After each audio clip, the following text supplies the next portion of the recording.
So did I hear?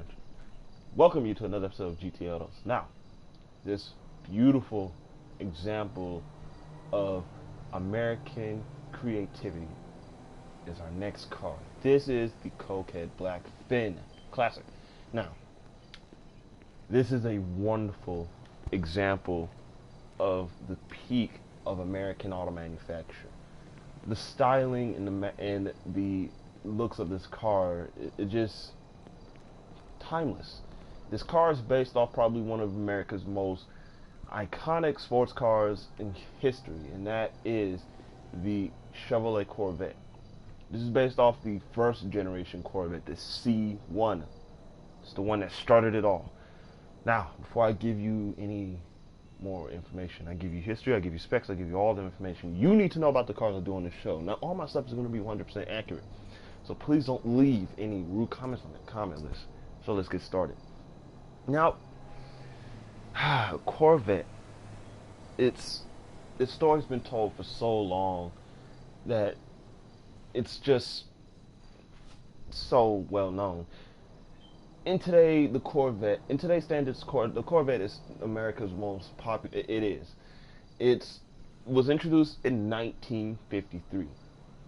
So that's making this the second oldest General Motors vehicle in production, right there behind the Suburban, which was introduced in the 30s. But this car basically is an important car because without the Corvette, we wouldn't have the Thunderbird.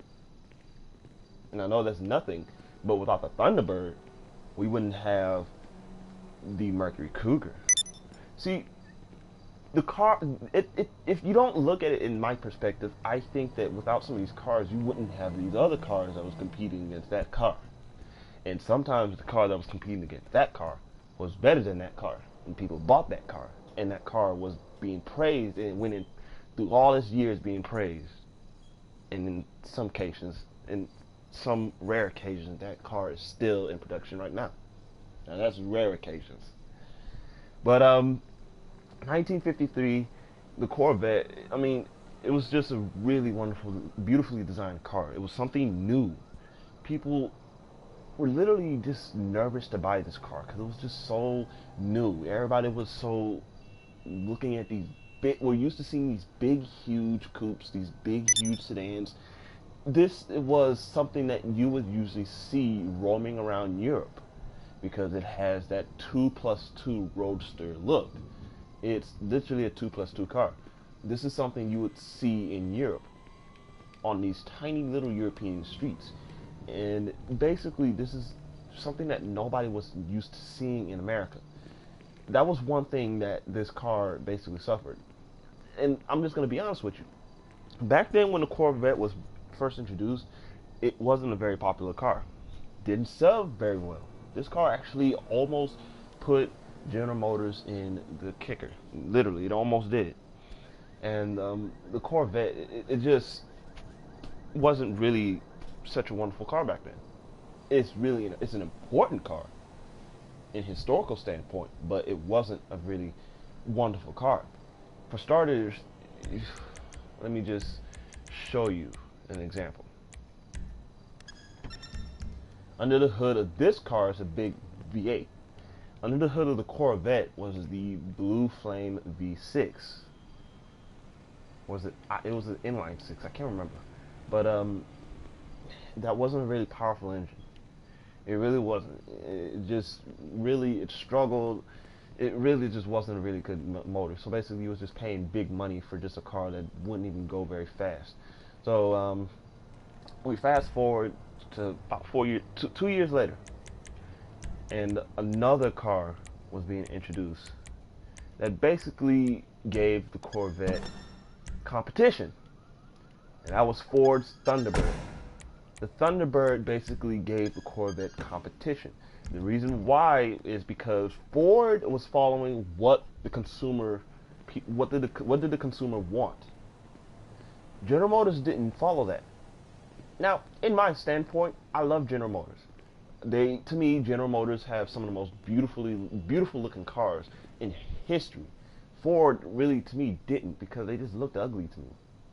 To me, almost all of Ford's cars were complete just ugly, except that Ford Super Deluxe that was in Back to the Future. You know what I'm trying to say.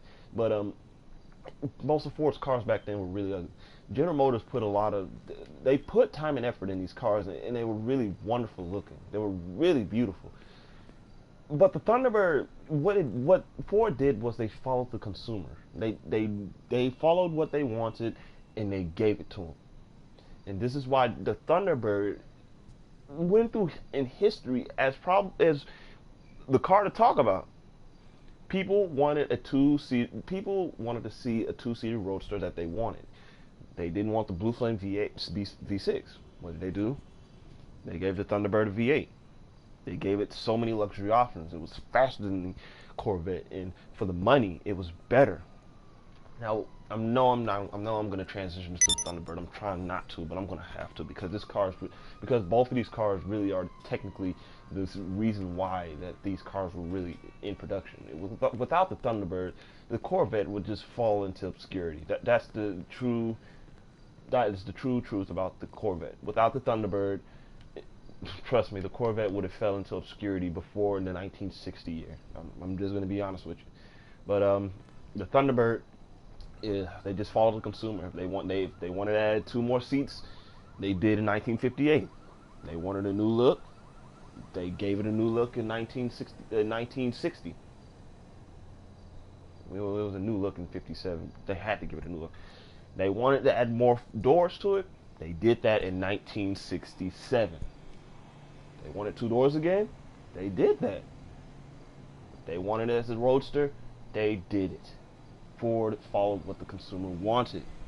And that's why the Thunderbird went on as a really successful car for Ford. Now, let's get back to the Corvette, because I know I lost my train of thought going back then. Corvette, it really didn't take on until 1963.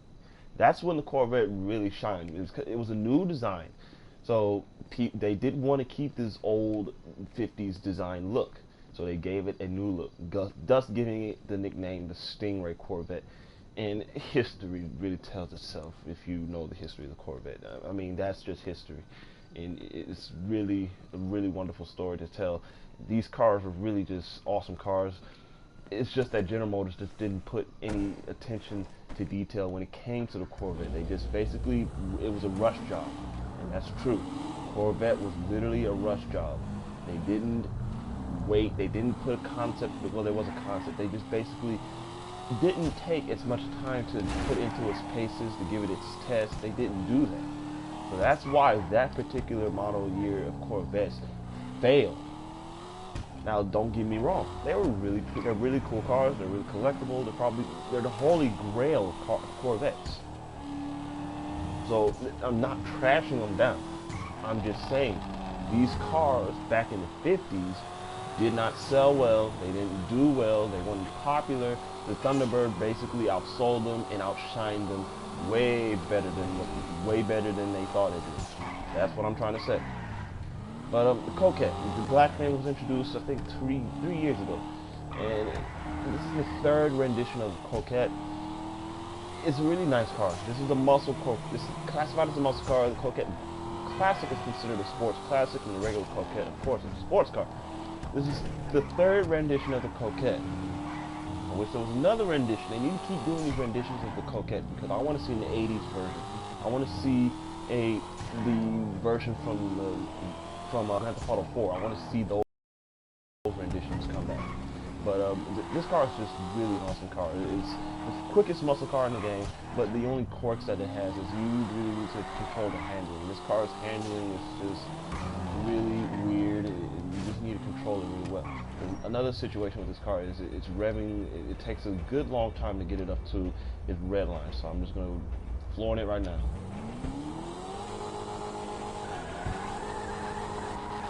I mean, this car, don't get me wrong, it's a wonderful car. For over 600K, this is what you get for, I think it's a little bit too expensive, but you get what you get.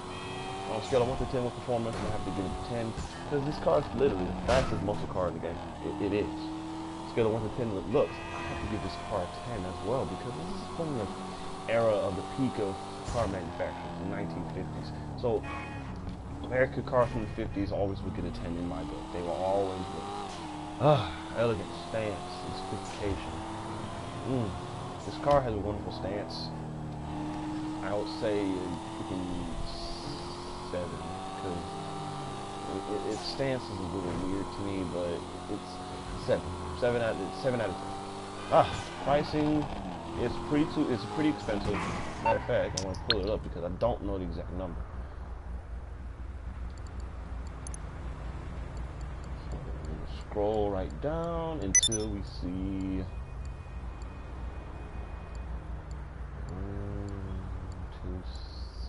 I think it might be on the other website. I think I might be wrong. To see, yeah, I think this car's on the website.